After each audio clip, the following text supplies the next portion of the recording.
11th class से परेशान, उस मार्क्स से मैं ऊपर बढ़ नहीं पा रहा हूं। How to do the analysis safe score, जिन लोगों का बैकलॉग है आप वही कर रहे हैं जो आपके कंफर्ट जोन में, खासकर तो एडवांस के लिए रिवीजन। अब आप लोग बता दीजिए, देखो जो पर्पस है टेस्ट का, रेलिवेंसी, हमारे पास टेस्ट में हमेशा रेलिवेंसी होनी चाहिए, टेस्ट हमारे पास रेलिवेंट होना चाहिए। अगर आप देखें जो जेईई मेंस का हमारे पास फिजिक्स का पेपर आता है, अगर मैं सिर्फ फिजिक्स की बात करूं तो ये मेजॉरिटी इजी एंड मॉडरेट में ही जाता है। बहुत ही कम क्वेश्चन आप देखें, या 2 या 3 क्वेश्चन आपको टफ कैटेगरी में मिलेंगे। जो लोग टेस्ट नहीं दे रहे हैं, बेटा मैं आप सभी लोगों को बता रहा हूं, आपकी तैयारी कैसे चल रही है आपको कभी अंदाजा नहीं लगेगा। बिलीव मी, आपको टेस्ट जरूर देने चाहिए और आपको हमेशा ही अपने टेस्ट की एनालिसिस करनी चाहिए, सो दैट आपको यह पता लगे कि जो भी मैंने गलत किए है वो कहां कहां पर मेरे पास स्कोप है उसको इंप्रूव करने का। Sir how to do the analysis एक बार जल्दी से बता देता हूं, सारे बच्चे एक बार ध्यान से सुन लीजिए, क्योंकि ये बार बार आपको नहीं बताऊंगा, ये एक बार की हमारे पास बात होती है। देखो टेस्ट में जो आप लोग यहां पर दे रहे हैं फिजिक्स, केमिस्ट्री एंड मैथ्स, आपके पास सभी के पास ये चीज ध्यान रखनी है कि आपके कुछ क्वेश्चंस यहां करेक्ट होंगे, कुछ क्वेश्चंस आपके रॉन्ग होंगे और कुछ क्वेश्चंस आपने छोड़ दिए होंगे लेफ्ट। यही हमारे पास 3 कैटेगरी बनती है। जैसे मान लीजिए आपने फिजिक्स की बात करो, सेम आप लोगों को केमिस्ट्री में करना है। जो आपके नंबर ऑफ क्वेश्चंस करेक्ट हुए, मान लीजिए आपने 10 क्वेश्चंस आपके करेक्ट, अब आपको ये चीज एनालाइज करनी है जो करेक्ट हुए हैं उसमें कई बार क्या होता है आप कॉन्फिडेंस के साथ कुछ क्वेश्चंस को मार्क करते और लकीली वो आंसर सही हो गया है, तो वो जो हाफ जो कॉन्फिडेंस वाले क्वेश्चंस हैं, ऐसे एग्जाम में गलती ना हो, ध्यान सुनिएगा, ये सवाल बाद में जाकर के आपकी नेगेटिव मार्किंग करवा। कई बच्चों को लगता है सर मेरे से ना तो 10 ही सवाल हुए या 5 ही सवाल हुए, मैंने तो इतने सारे सवाल छोड़ दिए, मान लो मैंने 5 सवाल यहां पर छोड़ दिए, तो ये वाले मार्क्स, ये वाले क्वेश्चन कभी भी नेवर गिव नेगेटिव मार्क। याद रखना, जो सवाल आप छोड़ रहे हैं वो कभी भी आपको नेगेटिव मार्किंग नहीं देते, तो वो कभी भी आपको पुल बैक नहीं करेंगे। पुल बैक कौन करेगा? जो आपके या तो सवाल गलत हुए हैं या हाफ कॉन्फिडेंस के साथ आपने जो कर दिया और वो गलत निकल गए, तो ये हमेशा आपको पुल बैक करेंगे, आपके मार्क्स को कम कर देंगे। तो आपको ये हर सवालों के साथ ये डील करना है कि यार हम लोगों ने जितने सवाल मेरे सही हुए उसमें हाफ कॉन्फिडेंस, जिन पे मेरे को श्योरिटी नहीं थी, उनको जरा एक बार देखेंगे। फिर इनके यहां पर आपको सॉल्यूशंस मिलते हैं, तो आप सॉल्यूशंस के साथ अपने कंसेप्ट को मैच करेंगे कि यार मैंने भी यही सोचा था। अगर मान लीजिए आपको थ्योरी में आपको डाउट आ रहा है, तो आप अपनी थ्योरी, उसी टॉपिक की थ्योरी ऑफ टॉपिक आप अपना रिवाइज करेंगे, और सो दैट कि अगली बार अगर आपको उसी टॉपिक से सवाल मिलता है तो आपका कॉन्फिडेंस कम ना हो, आप प्रॉपर कंसेप्ट के साथ उसको अप्लाई कर। अब बात आती है सर जो हमारे पास रॉन्ग हो गए हैं सवाल, उसमें आपको अपनी सबसे पहले थ्योरी को देखना है। सबसे पहले जैसे मान लीजिए कि for example electric field line का आपका एक सवाल गलत, अब आपको यह देखना पड़ेगा कि यार मैंने जो पढ़ा है और जो इस सवाल में आया है उसमें ऐसा क्या डिफरेंस था कि मैंने गलती कर। तो सबसे पहले आप अपनी थ्योरी को देखेंगे, फिर आप अपनी क्वेश्चन की रीडिंग करेंगे कि आपने कहीं सवाल को गलत इंटरप्रेट तो नहीं कर लिया, क्योंकि नॉर्मली नेगेटिव मार्किंग 3-4 फ्रंट्स पर एक बच्चे की होती है। अगर आपने सबसे पहले क्वेश्चन को ही गलत रीड कर लिया, आपको लगा यार ये पूछा गया है, लेकिन एक्चुअली में वो चीज नहीं पूछी गई थी, और नॉर्मली बच्चों के साथ यही होती है, सबसे पहली गलती होती है क्वेश्चन को आपने गलत रीड, इस सवाल में क्या वही चीज पूछी गई थी जो मैंने सोचा है। अगर आपको लगा कि यार क्वेश्चन की रीडिंग की गलती है, तो आप ध्यान रखेंगे अगली बार इलेक्ट्रिक फील्ड लाइंस की कभी भी प्रॉपर्टी आएंगी तो भाई सवाल को ढंग से रीड करना है, और यही सारी एनालिसिस आपको मदद कर। फिर हो सकता है कि आप उसको सॉल्व ही कर, क्वेश्चन से ही रीड कर लिया, आपको पता लग गया कि इलेक्ट्रिक फील्ड लाइन पैटर्न मेरे को बनाना था, लेकिन प्रॉब्लम यह है कि आपने सॉल्व गलत किया, तो अब आप यहां पर देखेंगे कि भाई हम लोगों ने जो सोल्यूशन क्रिएट करा या फिर जो सॉल्व करा उसमें कहां गलती हुई, तो आप यहां पे सोल्यूशन को रेफर कर सकते हैं, सो दैट आपको पता रहे। अब हो सकता है कि आपकी कैलकुलेशन एरर हुई हो सकता है कि आपने हर चीज कंसेप्ट भी सही लगा दिया, क्वेश्चन भी सही रीड कर लिया, लेकिन सर फिर भी आंसर गलत हो गया, दैट मींस आप कहीं ना कहीं कैलकुलेटिव फॉर्म में गलत। तो आपको ये याद रखना है कि देखो मैं जब अपनी जेईई की तैयारी कर रहा था तो मैंने अपने पूरी तैयारी में ये चीज समझ ली थी कि मैं जब भी ब्रैकेट ओपन करता हूं, क्रॉस मल्टीप्लाई करता हूं या फिर लेफ्ट हैंड साइड से राइट हैंड साइड में टर्म्स को लेकर के जाता हूं, तो मेरे जनरली साइन का गलती होती है, और ये बहुत कॉमन है, कोई ऐसा ब्लंडर नहीं होता है, लेकिन यस ये तैयारी करते समय कुछ गलतियां होती हैं। जैसे मेरे को अपने टाइम का पता है कि अभी भी मेरे से गलतियां हो जाती हैं, ऐसा नहीं है भाई, इंसान है। ब्रैकेट ओपन करते समय मेरे को रेशियो वाले सवालों में मेरे को बहुत ध्यान रखना पड़ता था। अगर उन्होंने a1/a2 पूछा है, मैंने a2/a1 बता दिया तो उल्टा रेशियो आ गया हमारे पास। फिर क्रॉस मल्टीप्लाई में मेरे को बहुत दिक्कत होती थी कि कई बार क्रॉस मल्टीप्लाई स्टेप उड़ा दिए कि हाँ यार चलो ठीक है मेंटल कैलकुलेशन कर लूंगा, क्रॉस मल्टीप्लाई करके ब्रैकेट ओपन कर लेंगे, यही आएगा, उसी में कहीं गलती हो गई। फिर हमारे पास यहां पर अगर आप देखें तो ब्रैकेट ओपन हो गया, रेशियो हो गया, क्रॉस मल्टीप्लाई हो गया, square root and squaring, square root कई बार गलती ले जाता है और स्क्वायरिंग में भी कई बार गलती हो जाती है। तो ये मेरी पर्सनल कुछ गलतियां थी जो मैंने टेस्ट दे देकर समझ लिया कि यार यहां पर मैं गलतियां करता हूं, जनरली मेरी कैलकुलेशन में यहीं पर कुछ गलतियां हो जाती हैं। तो जब भी मैं अपने अगले टेस्ट के लिए जाता था तो मैं हमेशा ध्यान रखता था यार ये कहीं पर भी आएंगे, क्रॉस मल्टीप्लाई आएगा तो मैं एक स्टेप बढ़ा लूंगा। अगर मेरे को स्क्वायर रूट लेना है तो 1 सेकंड का पॉज लेकर के मैं दोबारा से चेक करूंगा कि कहीं मेरा आंसर गलत तो मैंने कहीं कैलकुलेट नहीं कर दिया है। लास्ट गलती आपकी कहां पर हो सकती है? लास्ट गलती आपकी हो सकती है आंसर मार्किंग में।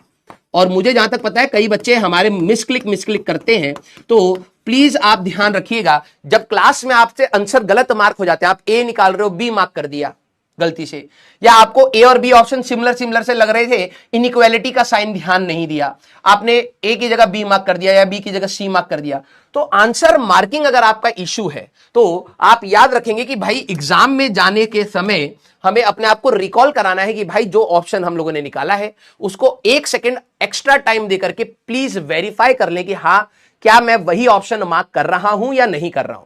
क्योंकि आप 1 सेकंड बचाने के चक्कर में, जल्दबाजी के चक्कर में -1 लेकर के आ रहे हैं।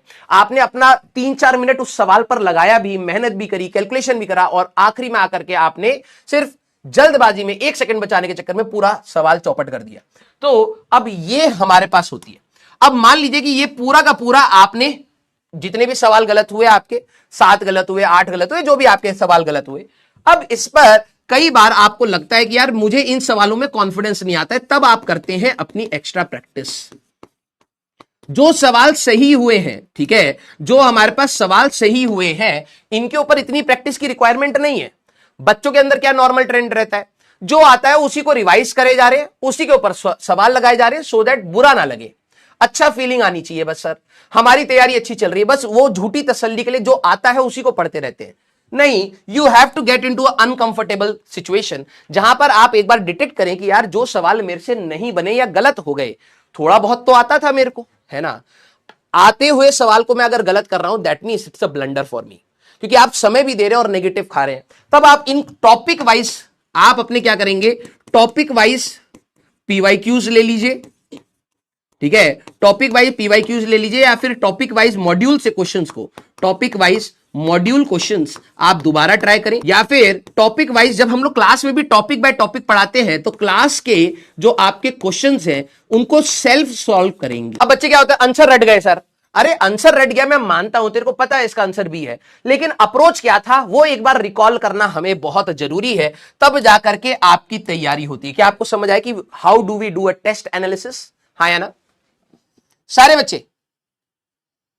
यस।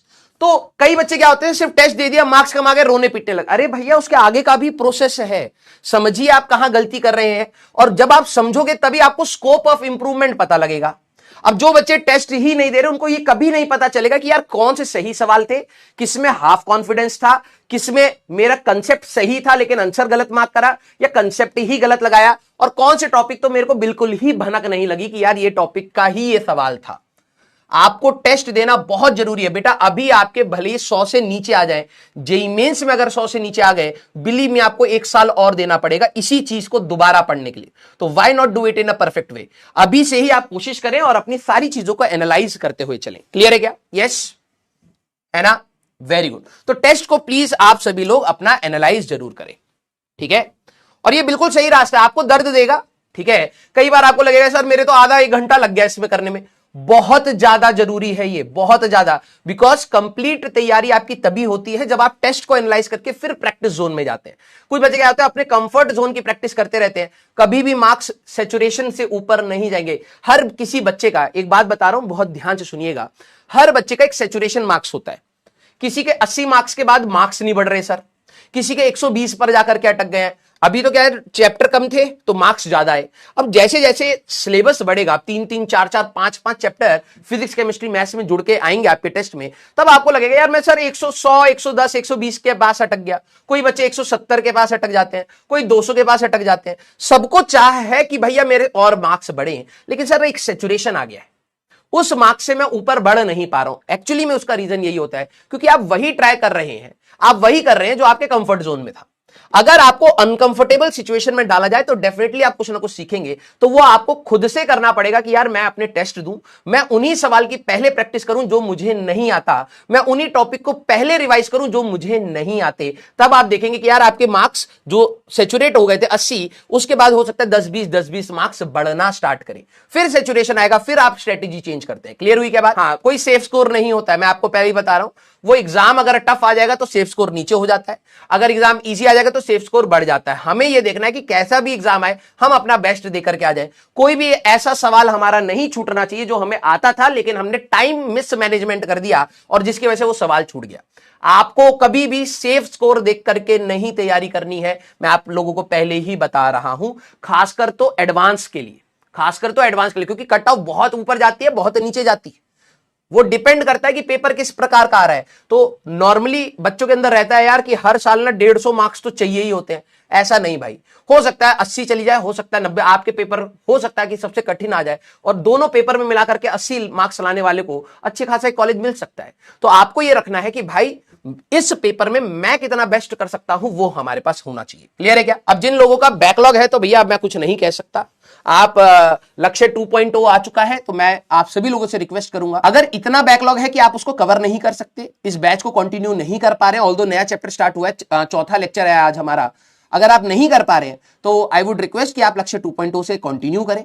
लेकिन अगर आपको लग रहा है कि सर मैं मैनेज कर सकता हूं तो डेफिनेटली करिए, क्योंकि ये टारगेट आपको आगे ही लेकर के जाएगा। नहीं तो आप हमेशा फिर दोबारा कंफर्टेबल जोन में, अच्छा अभी तो बैच स्टार्ट हुआ है, फिर से मैं चार्जेस के बारे में पढ़ूंगा, फिर वो कंफर्टेबल जोन, उसमें तू मेहनत कर करके हो सकता है तू उन दोनों चैप्टर्स को कवर कर सकता था। क्लियर है क्या?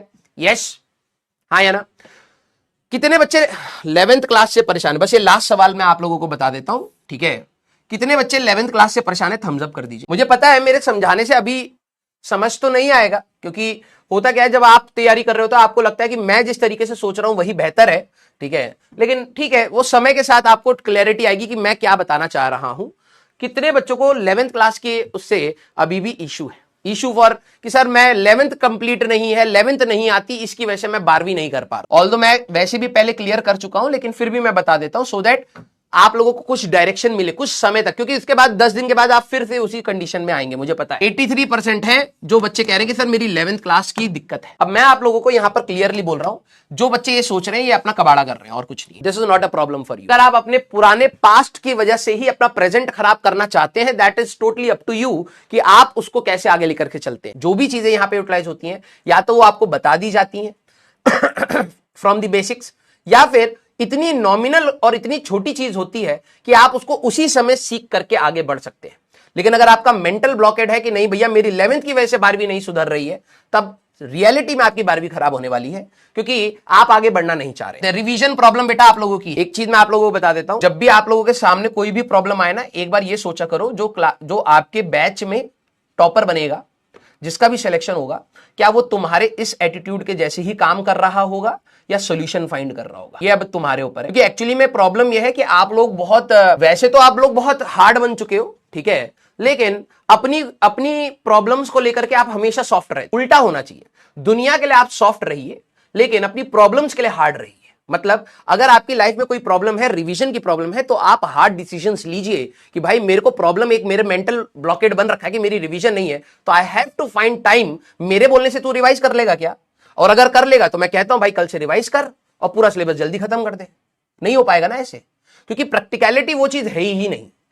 अब आपको ये चीज समझना है कि दुनिया के लिए आपको सॉफ्ट बनना पड़ेगा, क्योंकि दूसरों की भी इमोशन समझने चाहिए, और अपने लिए हार्ड बनना पड़ेगा, तभी जाकर के कुछ चीजें हो पाएंगी। ठीक है, उल्टा मत जिए।